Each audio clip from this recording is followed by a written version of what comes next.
একটা পুরুষ কতটা কষ্ট পেলে সে হাসির মুখে আড়ালে চোখ ভিজিয়ে রাখে।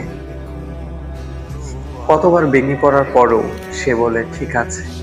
সে তো কাঁদতে শেখানি, বা তাকে শেখানোও হয়নি। বলেছে তুই ছেলে কাঁদলে দুর্বল দেখাও, তাই কষ্ট জমেছে, জমে জমে পাহাড় হয়েছে। তাই সংসার চালাতে গিয়ে স্বপ্ন বিসর্জন, ভালোবাসা হারিয়ে গেছে দায়িত্বের কাছে। আর যারা পাশে থাকার কথা ছিল তারাই তাকে দোষ ধরিয়ে চলে গেছে। তারপর একদিন চুপচাপ দরজা বন্ধ করে দিই। কেউ ভাবতেও পারে না এই মানুষটা বিদায় নিবে চিরতরে। না, সে মরতে চায় না, সে শুধু একটু শান্তি চায়, একটুখানি ভালোবাসা বোঝার মতো।